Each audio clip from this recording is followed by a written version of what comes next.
Hello children, I hope all are fine and safe. Let's come back to our maths class.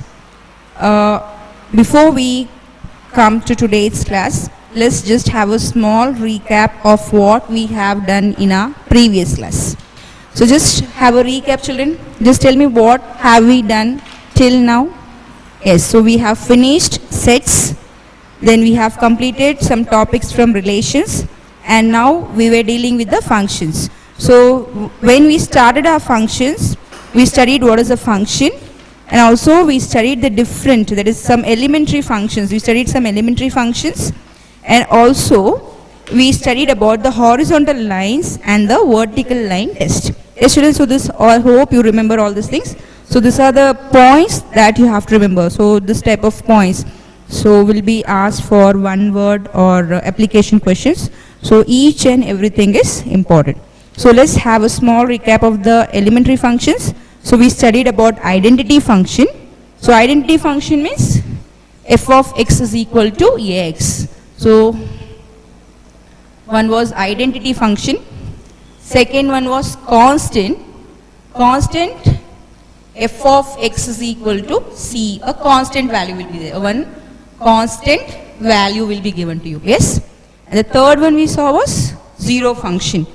That is f of x is equal to 0. Yes. The fourth one was modulus function. So we have, this is a new function that we are learning here. Already, yeah, this is a new thing. We are just learning detail. F of x is equal to mod x. How to read this? Mod of x or modulus x or absolute value of x. Modulus of x, but we just read as mod of x, absolute value of x.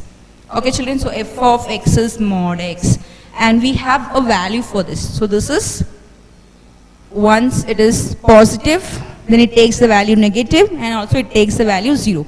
So when mod of x is positive, when x is positive, or when x is x, if x is greater than 0. It's minus x if x is less than 0. 0 if x is equal to 0. So f of x is equal to modulus x. So what is the explanation for it? It is, the value is x, modulus x. So I have told you actually modulus x is in simple term. I'll just explain to you the answer. See, mod of 5 is 5. Do you remember this type of questions we have already done in our previous classes children? So mod, or I can call it an absolute value. It depends upon you. You can use modulus of 5 or you can say absolute value of 5. One and the same. So absolute value of 5 is 5. Then now you may ask ma'am how minus x comes. Absolute value is always positive. Yes children. So you may have that question in your mind. So let's see. See here. What is the value for modulus of minus 5? It's going to be 5 only. Yes, I'm not going to write here minus 5. But here we are writing, what we are writing over here, we are writing a minus x. So how is this condition matching over here? So let's check how this answer is being tallied. See children, it's minus x, okay. So actual rule here, it's positive. This is the first condition I am taking. So here x is positive. Yeah, I am having a positive sign, or I am having a number greater than 0. Greater than 0 means all the numbers are positive. So if the number is positive, that means if the number is greater than 0, the value for mod x is x. That is, I have to take the same value, okay. So what is the value for modulus x if x is greater than 0? It's x. Take the same value. Getting point? Okay, now let's come to the second point. If x is less than 0, what do you mean by x less than 0? It is on the left side of your number line, that is, we have studied the number line, yes children. So we have 0, then we have all the positive numbers here, yes, and here we have all the negative numbers. So negative numbers come this side. So less than 0, you have to focus on the left side of the origin, that is of 0. Now let's, according to the condition, the answer should be minus 5. Yes, you would be thinking the answer will be minus 5. No, what is the answer? The answer is minus of x. So what is the sign here? It's minus, and what is the value of x? Minus 5. So it's minus of minus 5, that's 5. Are you getting this step? So remember, always this value of our absolute value will be positive. Getting the point, children? I'll explain to you once again. See, this was just the definition format. Just I'm giving you some examples. So what will be the value for absolute value for 2? Yeah, it's greater than 0. Yeah, greater than 0 means the answer is x. That is, we have to take the same value. So absolute value of 2 is 2. Coming to the second condition. So if it less than 0, instead of 2, if I take minus 2, it's minus x. Minus x means take minus sign. What is x value, children? X value is minus 2. So minus of minus 2 gives you 2. And third condition, what is the value of absolute value of 0? If it's 0, the answer is 0. It's 0 if x is equal to 0. So these are the important functions that we have to remember, because these are the steps that we have to take by our own.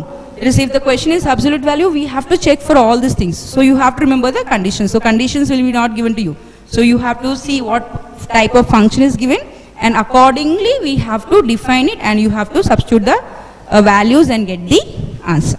Okay, children.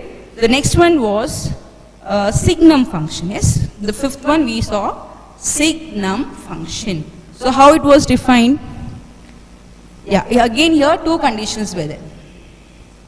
X upon absolute value of x if x is not equal to 0, and 0 if x is equal to 0. Okay, so signum function that it defines. So if x is not equal to 0, if x is not equal to 0, so that means the denominator or the value of x should not be equal to 0. So you may use the function as x upon absolute value of x. So already I have explained you in detail about absolute value.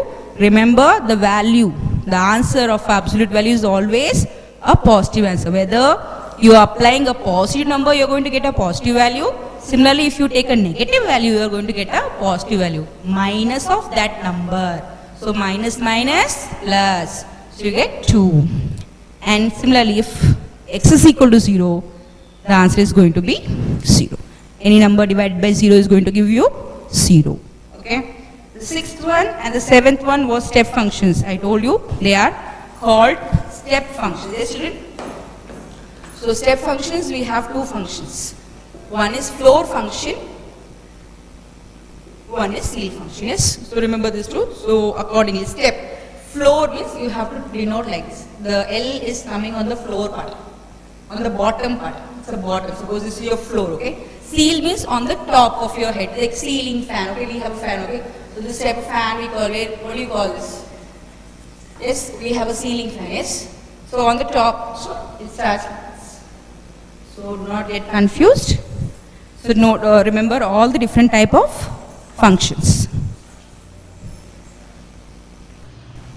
So we were seeing about step function, and for step function we had two different functions. That is, one is floor and one is ceil. So floor, you have to denote the symbol as, there is a L should be on the floor part, and for ceil, the L, there is L, we have a bended L or an inverted L on the top of the, it should be on the top, start from the top to bottom. It goes from top to bottom, and floor from, what you can say, it's from bottom to top. Just have a like bottom to top and top to bottom. Okay, so we have seen some examples for floor and ceil function. Yes, this is a new type of functions that you are hearing. Yes, this is a new thing that we are dealing with. We have never dealt with such symbols and such functions. So this is a new. So just they have given you some examples. So just let's take some simple examples and let's see how to solve the floor or how to represent the ceil function.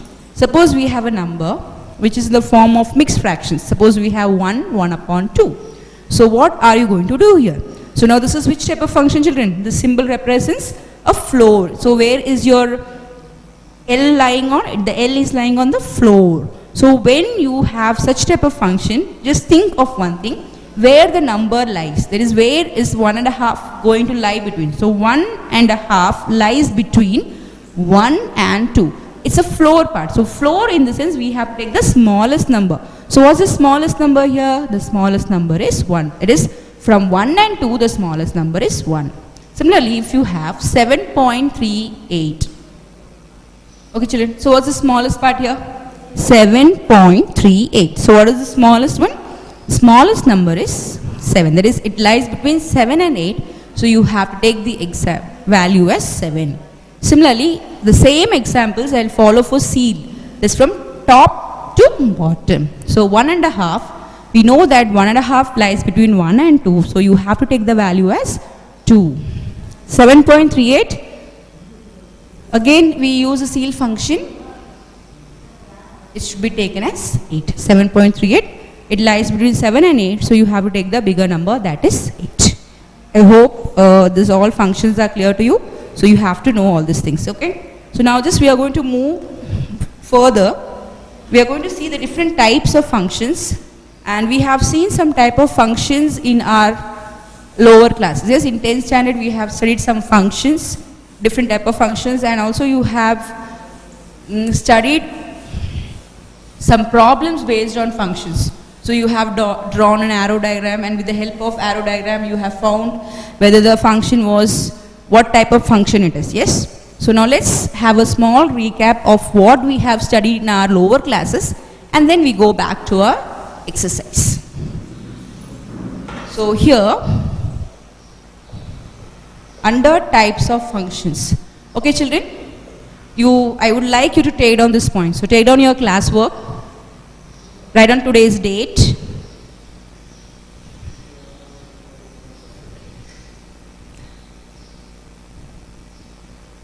give the heading, points to remember,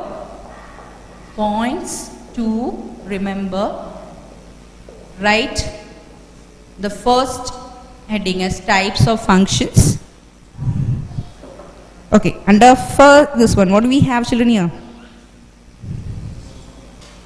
First one is one-to-one function. Okay, so just take the first one as one-to-one function. Okay, just I am going to explain you the different functions using a mapping. Okay, so that once the mapping is clear, you will be having an idea of what type of function it is. So one-to-one means, suppose you have two functions x. So you have to draw this arrow diagram here, okay? We have 1, 2, 3, 4. I have here A, B, C, D. So this type of function is called a 1-1 function. Every input has a corresponding output. So it is a 1-1 function. Draw the figure. Just small explanation, okay? So how we write?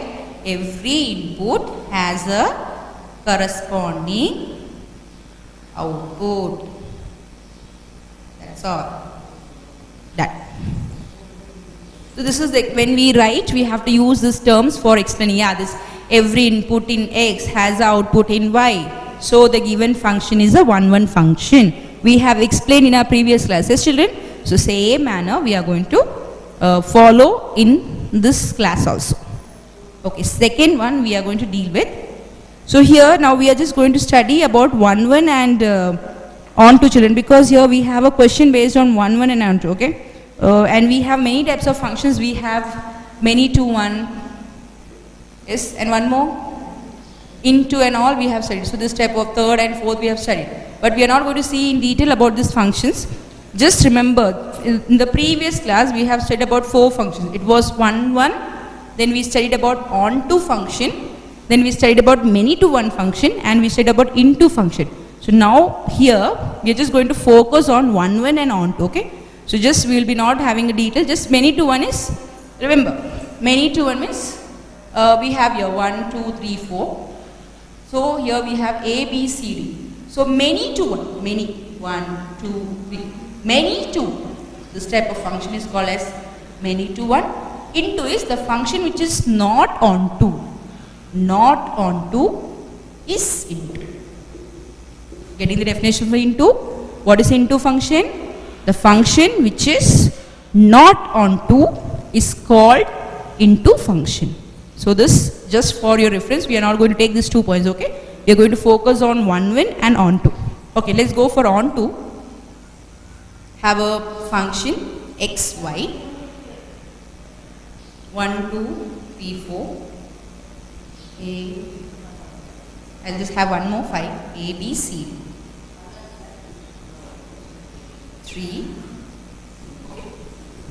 So we are going to write the explanation here. On to means we have to check every element in Y has a pre-image in X. Yes. So what are the elements in X? 1, 2, 3, 4, 5. What are the elements in Y? A, B, C, D. So just check whether all the numbers have pre-images. Yes. That is, we have to see in the codomain. Yeah? This is a domain. The first one is a domain part, and this is a codomain part. Okay. So you have to see the codomain part. The codomain part. See the codomain part? A, B, C, D. So every element in codomain has a pre-image. Pre-image means pre. It comes previously. Yeah. So what is the pre-image of A? 1. Pre-image of B? 2. Pre-image of C? 3. Pre-image of D? 4. So every element has a pre-image. Yes. So we say, since, how to explain? Okay, this is for explanation part, so that when you follow your sum, you may use these statements to explain your answer. So just take the statement in the bracket form. So every element in codomain, how to say, explain?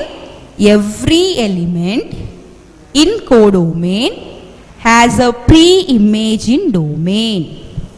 Has a pre-image in.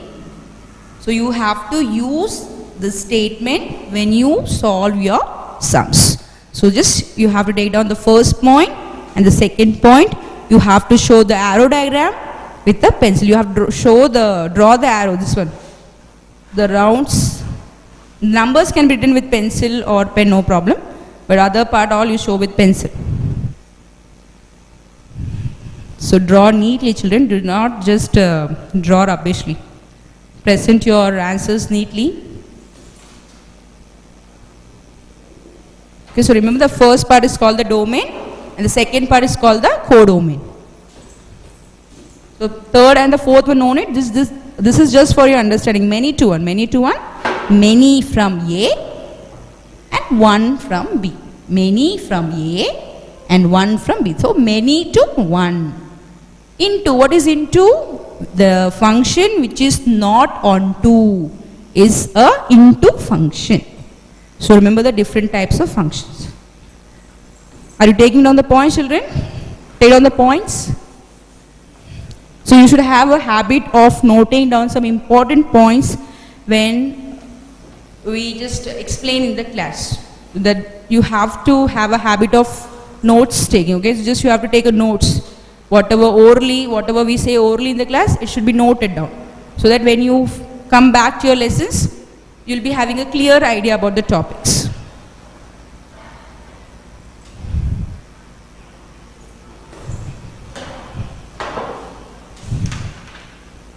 Okay? Take on the points, children.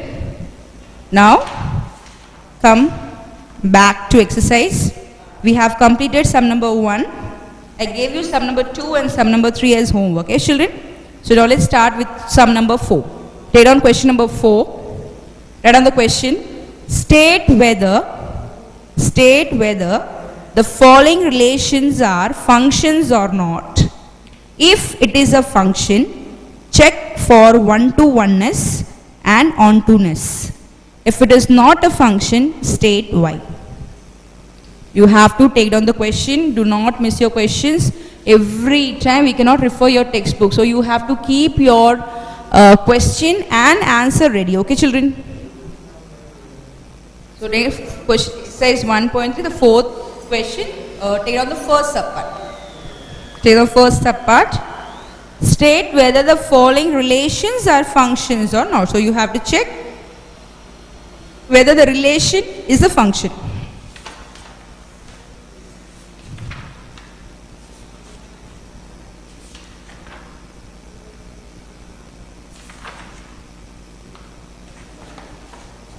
If it's a function, check for one-to-oneness and onto-ness. So they are just asking you to check whether the function is a one-one function or a onto function. Onto-ness means onto, one-oneness means one-one. So take the first subpart, and they are also asking you the reasons. If it's not a function, state why. So you have to give a reason for your answer. So first one is A is equal to ABC. Okay, and one more part is given, and F is given. So what is the function defined as? So F is equal to AC. They have given you a pair, ordered pairs, yeah, AC, BC, and one more, yeah, CB. And the function is from A to A. Function is from A to. So these are the conditions given to you. So first of all, what we are going to do is we are just going to present our function in the form of an arrow diagram, and later using the arrow diagram we are going to check whether the function is a one-one function or it is a onto function. So we have to explain, or we have to justify our answer according to the function. So just write down the question, children, here. Do not miss any terms. Be careful, children. You have to be very, very careful when you do your maths. Change in sign changes everything. So be careful. You have to be very careful when you go for your maths. Okay. So A is equal to ABC. F is equal to AC, BC, CB. And the function is from A to A. Okay, let's start our sum. Here, sir, function is defined. See here the question part, children. A function is defined from A to A. Okay, so A to A. So you are going to show an arrow diagram for A. So A, because it's from A to A. Okay. So A. What's the elements for A, children? It's A, B, C. Again here we have the same elements because it's A only. So A, B, C. Present your sets A and A. Use pencil wherever it's required. For the circle and part, or the oval part, you have to use your pencil. Writing work can be done with pen. A, ABC, A, ABC.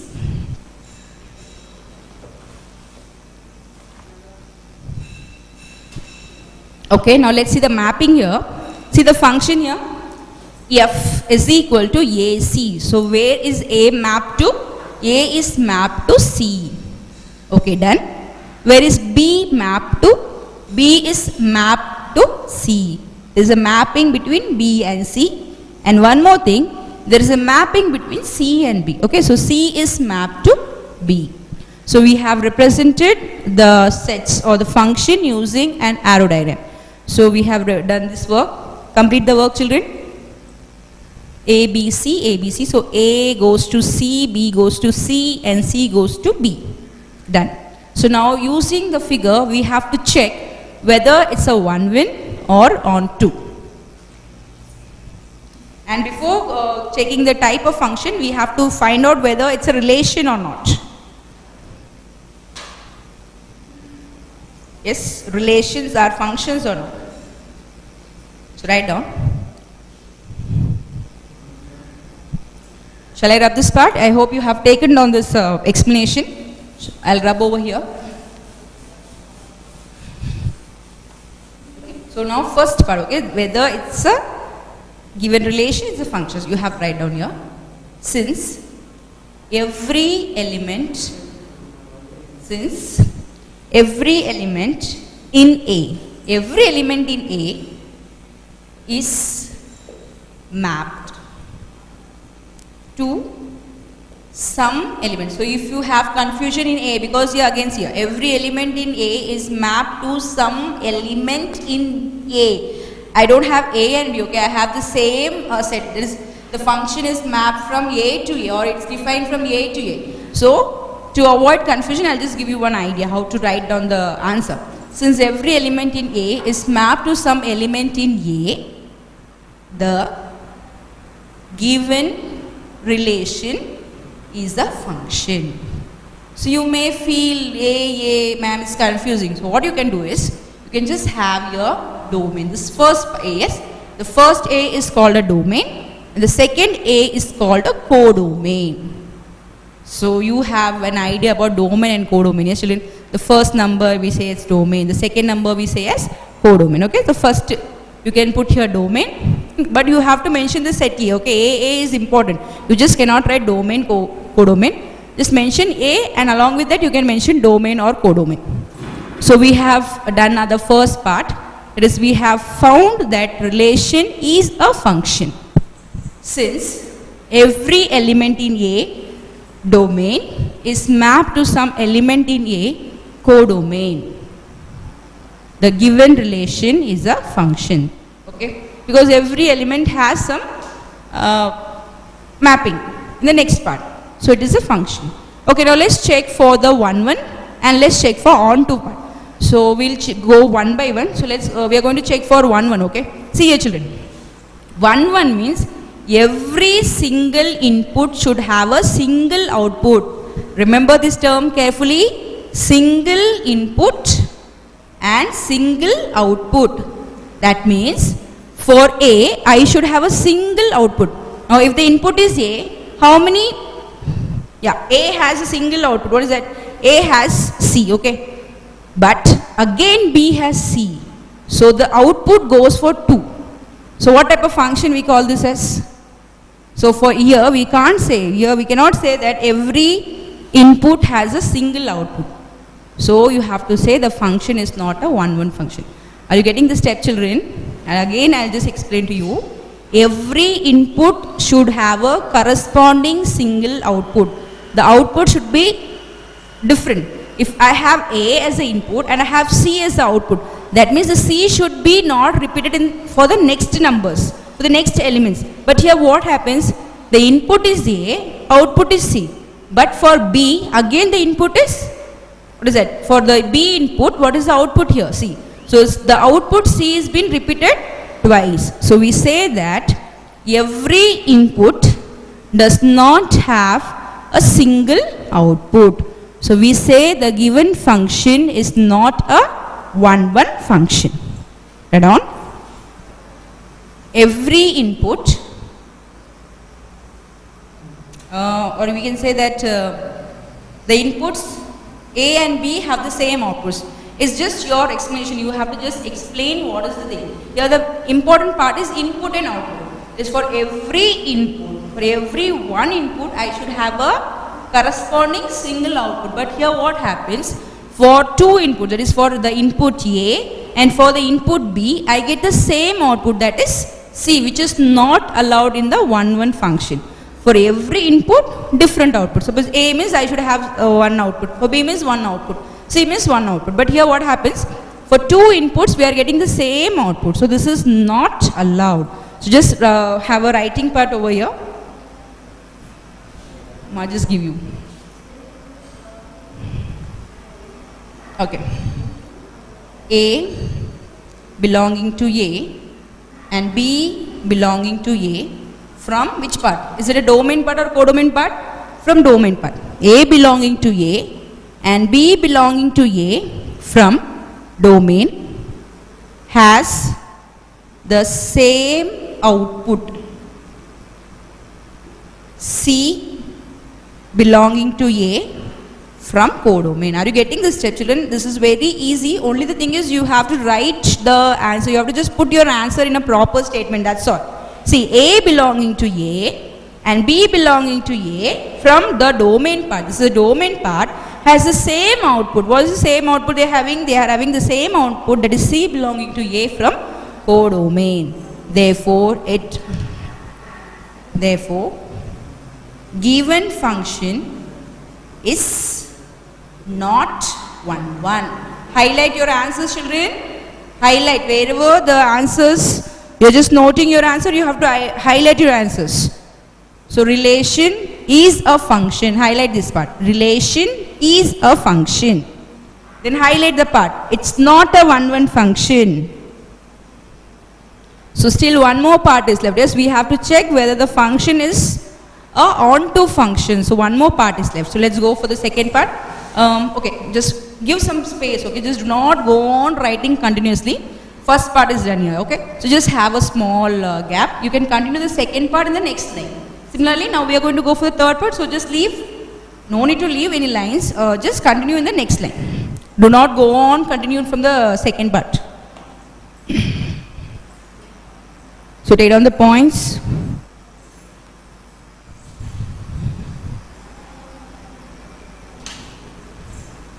Okay, so let's check whether the function is a onto or not. What was the condition for onto, children? Every element in codomain should have a pre-image. Simple here. Just see here, pre-image means suppose let's consider the codomain part here, okay? So we have A, B, C. For B, we have a pre-image, okay? For B, we have some image in the A, in the domain part. For C, we have a pre-image in the domain part. But what about A, children? For A, we do not have a pre-image. So we say the given function is not a onto function. Let's put the answer in a statement form. I'll just continue over here. A belonging to A in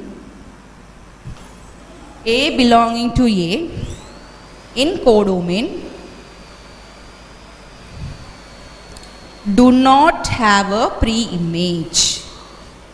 Do not have a pre-image in domain. Okay, it's not having a pre-image, it is not having a pre-image in domain. So A belonging to A in codomain do not have a pre-image in domain. Therefore, given function is not onto. Present your answers neatly, write neatly, leave proper spacings. Okay. So we have concluded our answer. So we have found that the relation is a function and the function was not one-one and also not onto. So now sum number 4, second subpart will be a homework. So they have defined a function, it follows the same manner. So you draw the arrow diagram, check whether the relation is a function, then you check for the one-oneness and also onto-ness. I'll be writing the homework part here so that you will be able to note down your homework parts. From exercise 1.3, question number 4, first part was for classwork. The second part will be a homework. So mention over here. Number 2 for homework. Exercise 1.3, sum number 4, second part is your homework. Okay. Now, sum number 5 again will be a homework. Just I'll tell you, don't just get confused with the sum. I'll tell you how to follow the sum. Sum number 5 is also homework. Listen to the question, children. Just stop your writing work and listen to the statement. Let A is equal to 1, 2, 3, 4. Okay, so A is given as the members of A are 1, 2, 3, 4. And what are the members of B? It's A, B, C, D. Okay. Now a function is given from A to B. So how is the function defined? A to B. Shall I rub this part? Okay, I'll rub this part. I just explain to you what is that so that you can continue your sum number 5 for homework. So just listen. The function is defined from A to B. Okay, A to B. So just understand. No need to write down. This is for just a small hint for your homework sum. A to B, and they have given you the values for A and B. So elements are given 1, 2, 3, 4, A, B, C. Okay, these are the details given to you from the question itself. Now you have to give a function from A to B for each of the following such that neither 1 to 1 nor onto. Neither 1 to 1 nor onto. So no, it's not a big work here. You have to just show proper mapping and you have to write a small explanation part. So how you will show it is not 1 to. They are asking that the function should be neither 1 1. That means the function should not be 1 1 nor onto. Neither nor.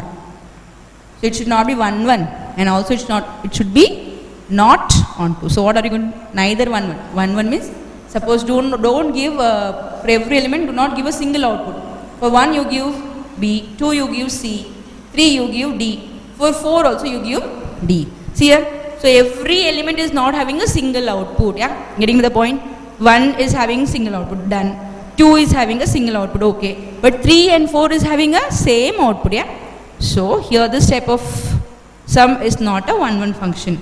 And also they are saying the same thing should be, that should not be a onto function. So here it's clear that 1 is not having a pre-image. So you can have any type of mapping. This is just only one type of mapping. You can choose your own, you can just put your own ideas, you can have your own mappings, and you have to just show that it's neither on1 nor on2. After showing the mapping, use your fourth sum explanation. You have to write the explanation part and you have to show that it's not on1 and not on2. You just don't stop only in the figure part. After drawing the proper arrow diagrams, you have to show the explanation part. These two parts should be there because they are dealing with on1 and on2, yes? So you have to explain why it is not on1, why it is not on2. Are you getting the point, children? Yeah. So for sum number 5, what are you going to do? First of all, you are going to present your function in an arrow diagram format, and after applying or after getting the arrow diagram, you have to explain why it is not on1 and why it is not on2. So you can use the statement from your previous sums. The sum number 4, you can just take an idea from sum number 4 and complete your answer. Okay, children, now let's move for sum number 6. So no need to write down question number 5 now. It's a homework for you. So take down sum number 6. Find the domain of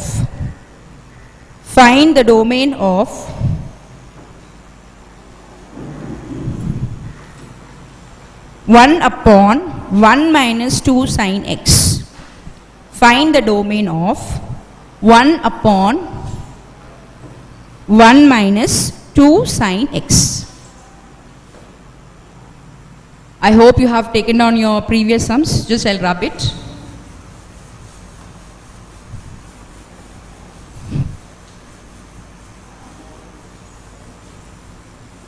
So I have kept the homework part there, so just have a note of it, children. Do not miss your homework parts. You have to submit your homeworks. Yes? So just note your homework points. Okay. Have you taken on the question? Find the domain of 1 upon 1 minus 2 sin x. Okay. Domain. Already, yeah, we have said about domain is. In simple, what we can say about domain is domain. Simple meaning the domain is the area where it's lying. So one function is given to you. Yes, what is the function given to you? 1 upon 1 minus 2 sin x. So we have to find where is this function lying. So domain is the area. So we are going to find, we are not going to use the word area, okay. In maths, the area means totally different, okay. So we are just, for your understanding, what is the meaning of domain? Where it's lying, and just not use your area. The position, or where is the part lying, where is the function lying. So we have to find out this part. Where is the function, where it is going to lie. So that we are going to find out. Okay, so where it's lying. So this is what we are going to do. So now let's check, or let's move further. Take another question. Yes, children? Write down. Let f of x is equal, just I am defining a function. F of x is equal to 1 upon 1 minus 2 sin x. See here. F of x is equal to 1 upon 1 minus 2 sin x. So we have to find out the domain for this. So I have to find out the domain means, now before going to the sum, first of all we have to find out the excluded value. Because where is the function not going to lie? The function is not going to lie when the denominator is 0. So if you get the denominator as 0, everything goes off. Yes. So first of all, you have to find out the excluded value. So how are you going to find excluded value? You are going to take the denominator part and equate it as 0. Try to solve it and get the value for x. And you have to get the value for x and you have to exclude from the function. So the remaining part, the function will lie. But the function will not lie in the excluded value. Okay, so you will just, when we go with the sum, so when we go further, when we go with the steps, you will get a clear idea about the sum. So first of all, define a function. Let f of x is equal to, don't get confused, this is a first step. The sums are all different. Yes, we are just doing Now only, all types are new. So learn properly, you are going very slow, so take down the point. So f of x is 1 upon 1 minus 2x. So first thing is you are going to find out the excluded value. I am finding the excluded value because the function becomes undefined, or simple I'll use, yes. The function is undefined when we are not able to define a function when the denominator is 0. Okay, so you are going to find the value, that is you are going to find the value of the denominator when it is 0. Okay, when it is 0. So when is the function undefined? When the denominator is 0. So let's see what are the values of the denominator when it is 0. So consider the denominator 1 minus, just mention, it's undefined. Function is undefined. This is for your understanding. Just take a note of it. You can just use your pencil and you can take this note. Function is undefined when denominator is 0. So whenever some explanations are given in the class, have a habit of taking notes. So it will be used for your further reference. So we are going to consider the denominator here 1 minus 2 sin x. Okay. So we are going to equate this with equal to 0. So consider the denominator 1 minus, just write in the same line, yes. Okay. So 1 minus 2 sin x is equal to 0, equating with 0. Okay, so now what happens? 1 is equal to 2 sin x. This is simple, children. 1 is equal to 2 sin x. So what do you get? Sin x as? Sin x is equal to, the 2 comes here, 1 upon 2. What's the value for sin x?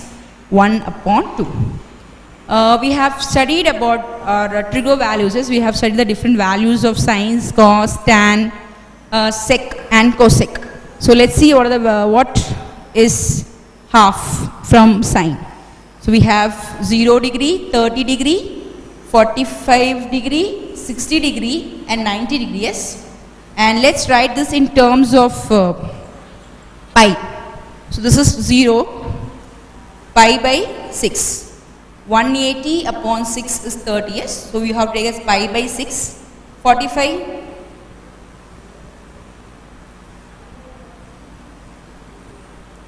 How you write 45? 4. Yeah, pi by 4. 4 4 is 16 and 2. So pi by 4. 60 is pi by 3. 180 upon 3 gives you 60 and 90 is pi by 2. So this is in a degree format and this is in a pi, that's radian format. Pi by 6, pi by 4, pi by 3 and pi by 2. Let's write the values. Okay, what are the values? We have 0, half, 1 by root 2, root 3 by 2 and we have here 1. Yes, children? So now here we are not going to worry about the remaining parts. Okay, we are not going to focus on all these parts. Only we are going to deal with this half, 30 degree, half, pi by 6. So what's the radian value for 1 by 2? It's a radian, okay? Radian. And this is degree. We will be studying in detail about this points in our unit 3. So when you write the degree on the top, it is in the form of degree. And when you represent the degree in terms of pi, you say it is a radian. It is in a radian form. Okay, so now we are going to convert the value in radian form. So sin x is equal to sin pi by 6. Is this clear, children? Half is written as sin pi by 6. It's very simple. Do not get confused. This is a very, very important step that we are going to follow here. Sin x. So how are you changing half as? Half is changed as sin pi by 6. Getting the point? Pi by 6 is 30. Yes, 180 upon 6 gives you 30. So sin x is equal to sin pi by 6. Now before we proceed with our sum, you have to refer page 127. I told you that degrees, radians are being dealt in lesson number 3. Okay, so just come to page 127. Keep your books, everything nearby. Okay, have you taken down page 127? you have a table over there. Just see the table, children, there. We have a table there. The table is the general solution of trigonometric metric equations. So some trigonometric equations are given and there is a general solution given. So we are going to deal with the sine theta part. Just come to the fourth row. 1, 2, 3, 4. Yeah, fourth line. See the fourth line? You write on that formula.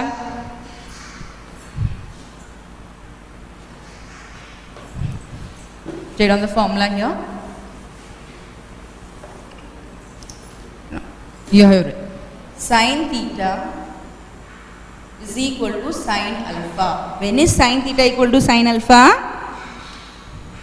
If sine theta is equal to sine alpha, then what is the value for theta? Theta is equal to n pi, read it, n pi plus minus 1 the whole raised to n. N pi plus minus 1 the whole raised to n alpha, n belonging to z.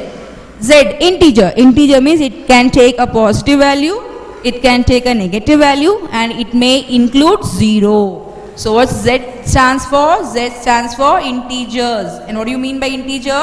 It includes positive values, negative values, and also 0. So you have to be clear with the symbols used. So what's the formula, children? What is the general solution? Sine theta is equal to sine alpha.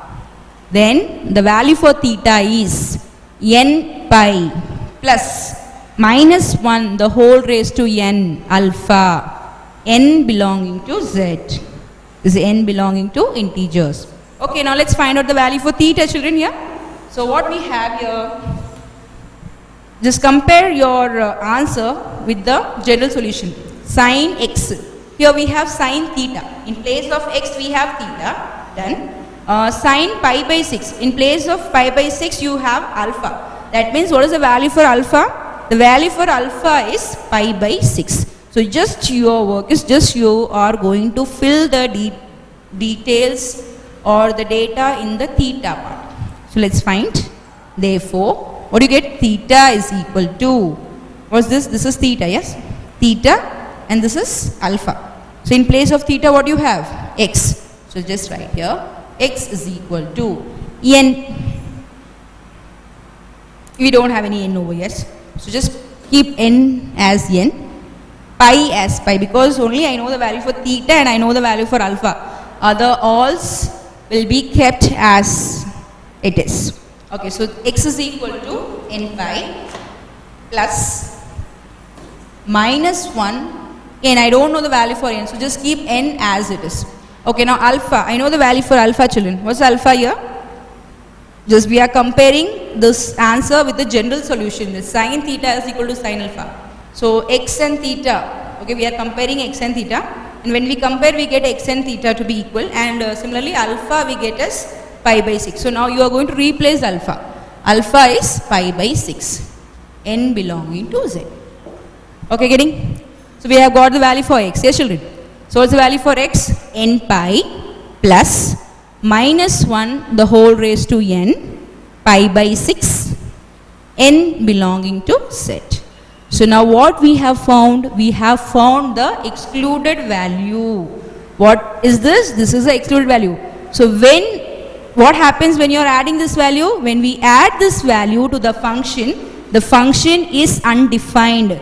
So to make the function defined, to make the function or to find the domain of a function, what are we going to do? We are going to exclude this value. What is the meaning of excluding? We are going to remove the value. So which value is not included? N pi plus minus 1 the whole raised to n, pi by 6, n belonging to z should not be included, should be excluded, so that the function will be defined and we will be able to get our domain. So let's write the conclusion over here. Therefore, domain is equal to, the domain can be any number. We can take any number. That means the domain can be a real number only on one condition. What is that condition? Just mention your R. We can just use that R also, no problem. Okay, I'll use this R. We know this R is for real number. So take that R. minus, yeah, that r is enough. You can write this r. Domain is equal to r minus, which values are included, children? Yes, the x value is excluded. X value is excluded. Remember, okay? This is the excluded value. So just have a small note over here, excluded. So this value should not be included. So I don't want that value. So I'll put minus, and you have to copy the same value over here. So n pi plus minus 1 the whole raised to n pi by 6. And n belonging to set. We'll write it out. N belonging to. Clear? This type of question may be asked for 2 mark or 3 mark. This is a very important type of question. I'm just saying this question is not important. This type of question will be asked. So just listen to the statement carefully. So you may have application questions. They may change the functions. Instead of sine, they may ask you cos. So accordingly, we have to change the rules and we have to get the answer. I hope the sum is clear. Take down the sum.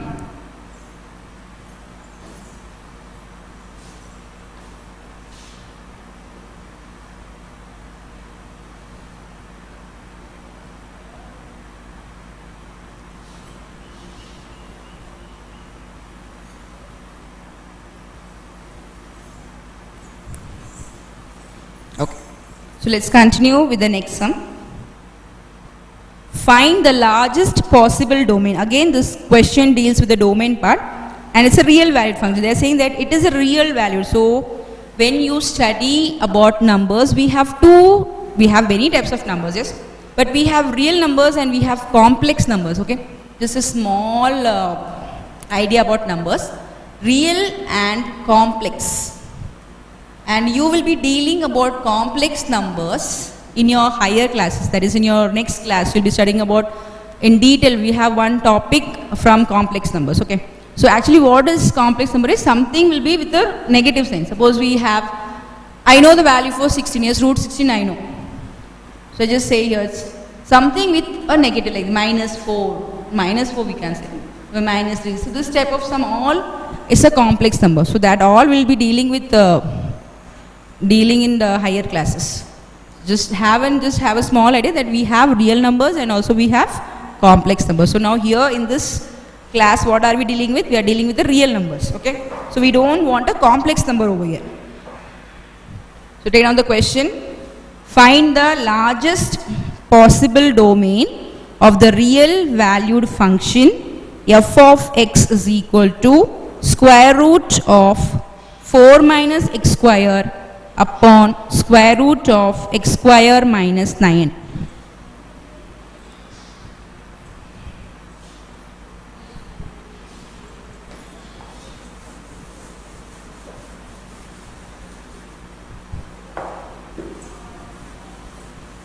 So real numbers include natural numbers, they include whole numbers, they include integers, they include fractions. So everything is included under real numbers. Complex numbers deal with imaginary numbers. So we have to use imaginary number over there. It's like I. We'll be using the term I in complex, which is called the imaginary part. Okay, so we'll be just dealing with the higher classes. Okay, let's start with our sum number 7. See the question. Write the question here. 7th, yeah, 7th sum, yes. 7th. F of x is equal to square root of 4 minus x square upon square root of x square minus 9. Okay, children? This is very simple. The answer is just one line answer, but you have to just explain, you have to just understand what is there in the function, that's all. The explanation part is there, that's all, and only the answer will be a simple answer. F of x we have taken as square root of 4 minus x square upon square root of x square minus 9. Okay. Now let's go with the next step. Take one numbers. So consider 4 minus x square and consider x square minus 9. So consider 4 minus x square is equal to 0. So 4 is equal to x square. X is equal to plus or minus 2. Similarly, consider x square minus 9 is equal to 0. Yeah, it's simple. Yes, 4 minus x square So just transfer that minus. When you transfer, it becomes plus. So 4 is equal to x square. So x square is equal to square root of 4 is plus or minus 2. 2 2s are 4. Minus 2 into minus 2 is also 4. So when you take the square root, you have to take both the values. You have to take the positive value and also the negative value. X square minus 9 is equal to 0. X square is equal to 9. Therefore, x is equal to plus minus 3. Again, 3 3s are 9. Minus 3 into minus 3 gives you 9. I'll just write here, mu people make mistakes in the integer part. So you have to be very careful when you do the integer part. See, 3 3s are 9. Minus 3 minus 3. Minus minus plus. So it's plus 9. So we have got the two values. Okay, so x is plus minus 2. Write down this value, children.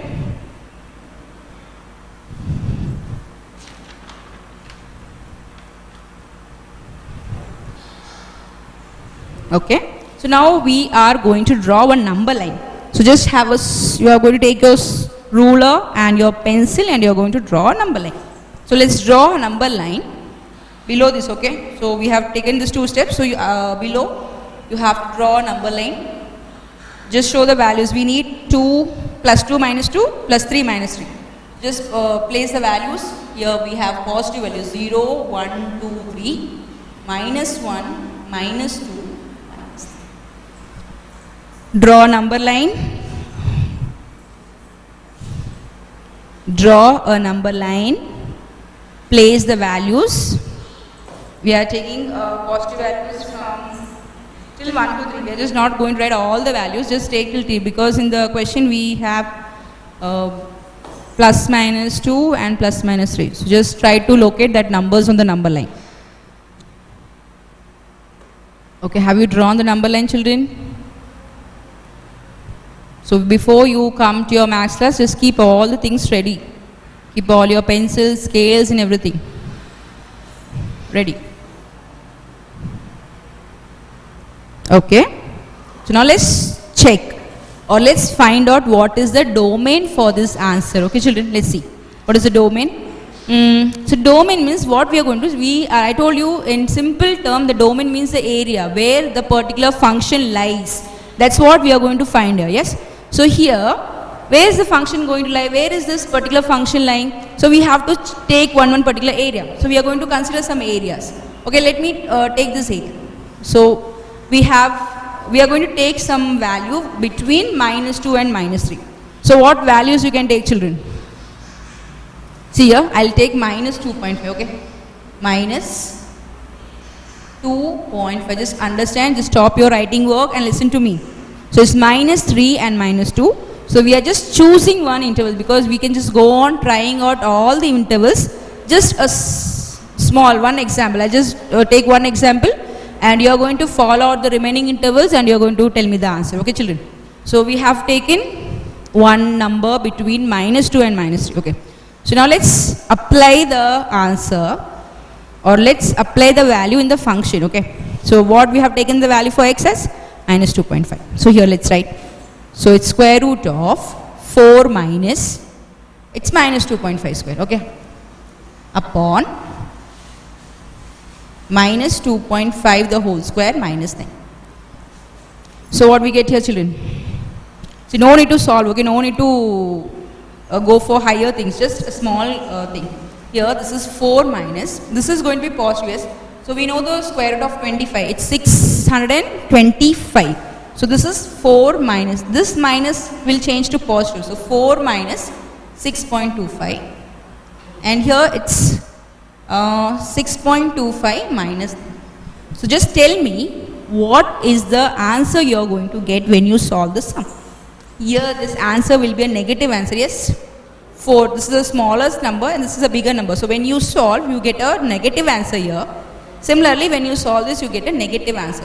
So I have told you that when you have this type of sum, that is when you have a negative sign inside the square root, we don't call it as a real number. The number becomes a complex number. It changes to a complex number. So what you get, so and I have just taken one particular interval. So similarly, if you take any interval, if you take minus 1.5 or whatever interval you choose, what's going to happen is you are not able to get a real valued function. Okay, let's try one example from this side, children. Okay, this is 1.5. Yeah?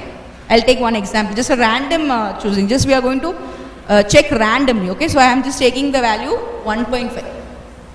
So no need to show all this part. Okay, just we'll write in an explanation. So I'll take 1.5. So 4 minus 1.5 the whole square. And here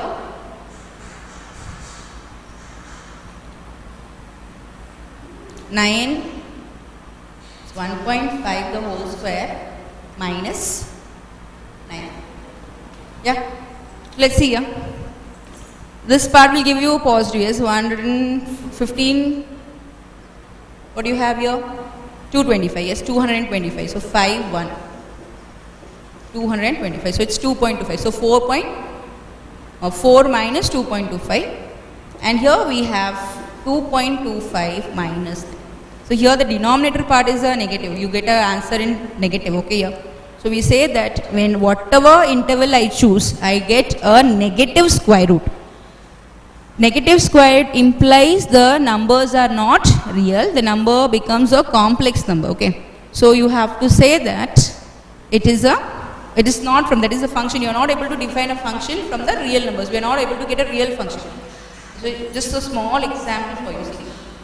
Complex numbers, I told you, it deals with the imaginary number. So I square is equal to minus 1. I'll just explain you one sum so that you will have some idea about complex numbers. I'm going on saying complex, so you may have, what is this complex number? So in the complex number, we have an imaginary number. We use imaginary part, okay? We have a real part and the imaginary part in the complex number. So complex number is a combination of, it's a mixture of real plus imaginary, okay? So real numbers will be there and some I will be there, like this. So the value for I square is minus 1. So if I write the square root of 4, it's 2, yeah? This is our real number. Similarly, if you have minus 4. So what will be the answer, you know, children? It will be 4 into minus 1. So square root of 4 is 2. And what is I minus 1? It's I square, yeah? So square root of I square, 2I means we should take as 1I. So the answer will be 2I. So this is what a complex number is. So here what happens, we are getting a negative sign, yes, in the square root. So it becomes a complex number.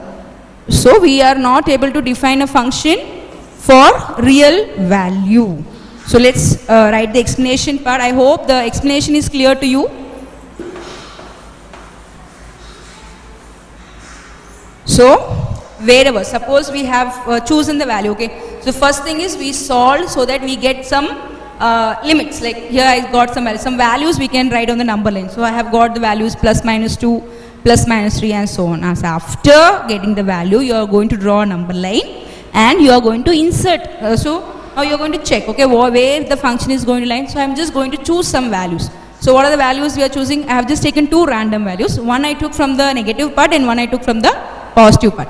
But when I substitute the value, what happens is I get a negative value in the square root, which means the number is not real.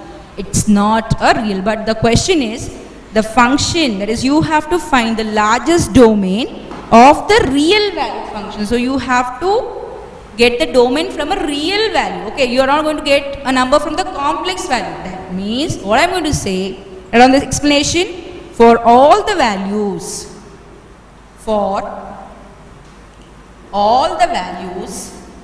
it's a very easy sum. Only the thing is you have to understand the concept, that's all.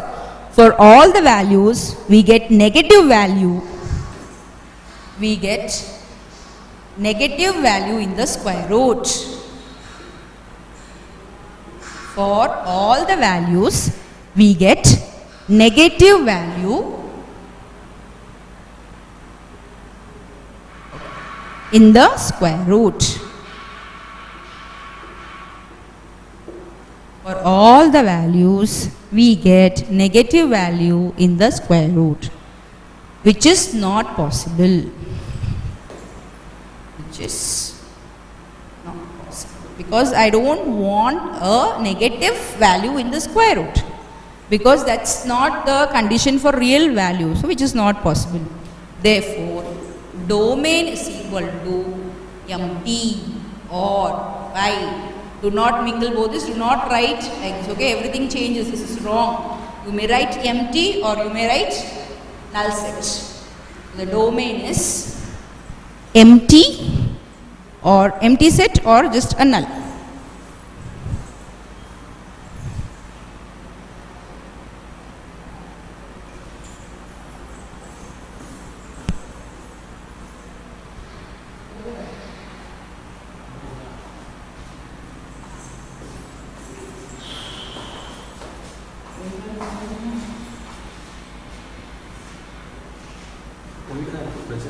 Oh, great. Recording? Finished? Going on?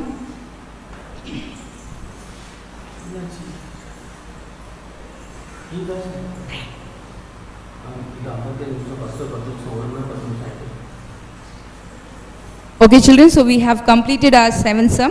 So the homework for today was sum number, that is question number 4, second part, and sum number 5. You have, then sum number 5 we have 4 subparts. So you have to complete all your homeworks. I hope the sums that we have done today was clear. Yes children? So we have seen about the different types of function, and also we dealt with how to find the domain. So we stop our class over here. We will meet in the next class.